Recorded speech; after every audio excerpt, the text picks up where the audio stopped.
শ্রী শ্রী মা সারদা দেবীর জীবনের একটি ঘটনা। রামকৃষ্ণ সংঘের ষষ্ঠ অধ্যক্ষ স্বামী বিরজানন্দ শ্রী রামকৃষ্ণের সন্ন্যাসী সন্তানদের সংস্পর্শে এসেছিলেন 1890 খ্রিস্টাব্দে। বরানগর মঠে তিনি তাদের মধ্যেই থাকতেন এবং শুনতেন ঠাকুর, মা ও স্বামীজির কথা। এদের মধ্যে শ্রী রামকৃষ্ণ স্থূল শরীরে নেই। স্বামীজি পাশ্চাত্যে ধর্মপ্রচারে রত, কিন্তু শ্রী রামকৃষ্ণের লীলা সঙ্গিনী শ্রী শ্রী মা স্থূল শরীরেই আছেন জয়রাম বাটিতে। স্বামী বিরজানন্দের তখন তরুণ ব্রহ্মচারী কালীকৃষ্ণ মন মাকে দর্শন করবার জন্য ব্যাকুল হয়ে উঠল। সুযোগও এসে গেল। জগদ্ধাত্রী পূজা উপলক্ষে স্বামী শারদানন্দের সঙ্গে তিনি জয়রামবাটিতে চললেন। জয়রামবাটি পৌঁছে মায়ের চরণ স্পর্শ করে প্রণাম করলেন। মা চিবুকে হাত দিয়ে তাকে আদর করলেন। তাদের পেয়ে মায়ের আনন্দ আর ধরে না। কি করবেন, কোথায় রাখবেন, কি রান্না করে খাওয়াবেন যেন ভেবে পান না।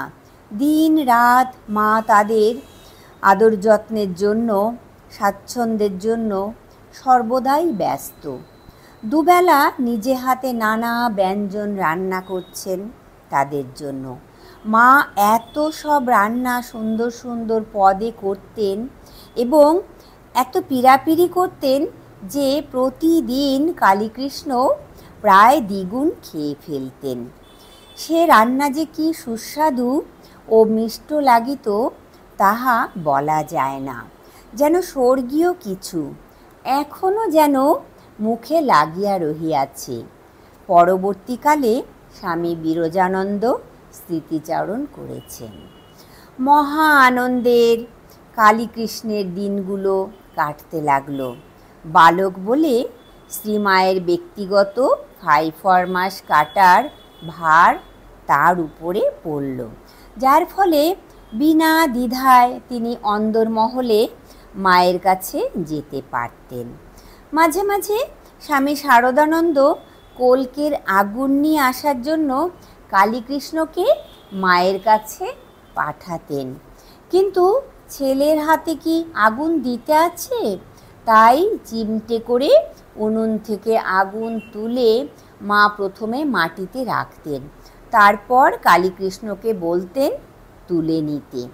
এইভাবে প্রতিটি মুহূর্তে মায়ের স্নেহ সুধা আস্বাদ করে কালীকৃষ্ণ আনন্দে বিভোর হয়ে থাকতেন। তারপর জগদ্ধাত্রী পূজা হয়ে গেল নির্বিঘ্নে। কালীকৃষ্ণ পরিশ্রম করলেন যেমন, আনন্দও করলেন সেই রকমই। পুজোর কয়েকদিন পরে স্বামী শারদানন্দ ও কালীকৃষ্ণ সহ 4 জন ম্যালেরিয়ায় আক্রান্ত হলেন। মায়ের ভাবনার শেষ নেই। খালি বলতেন, মাগো কি হবে, ছেলেরা সবাই পড়ে পড়ে ভুগছে। এমন গা যে দুধ সাগুর জন্য দুধও পাওয়া যায় না। বিরজানন্দ লিখেছেন, মা নিজে ঘটি হাতে করে বাড়ি বাড়ি গিয়ে দুধ ভিক্ষা করে আসতেন তাদের জন্য। যাহার কাছ হইতে যাহা পাইতেন 1 পোয়া, আধ পোয়া, 1 ছটাক ঘুরিয়া ঘুরিয়া লইয়া আসিতেন। আর মাঝে মাঝে আসিয়া দরজার বাহিরে দাঁড়াইয়া খবরও লইতেন।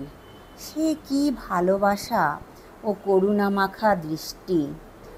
কিছুদিনের মধ্যেই অবশ্য সবার জ্বর ছেড়ে গেল এবং মায়ের আদর যত্নে শীঘ্রই সবাই সুস্থ হয়ে উঠলেন।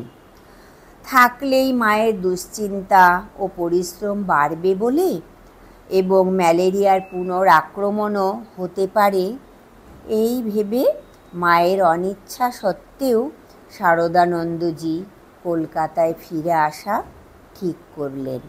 দুপুরে খাওয়া দাওয়া করে সবাই যখন গরুর গাড়িতে উঠছেন তখন এক মর্মস্পর্শী দৃশ্যের অবতারণা হলো। মা খিড়কি দরজার সামনে এসে দাঁড়ালেন। দেখা গেল তার চোখ দিয়ে অবিরাম অশ্রু ঝরছে। কেঁদে কেঁদে মুখ ফুলে লাল হয়ে গেছে। তার কষ্ট দেখে কালীকৃষ্ণ ও অন্যান্যদের মন ব্যথায় ভরে উঠল। তারাও অশ্রু সংবরণ করতে পারলেন না।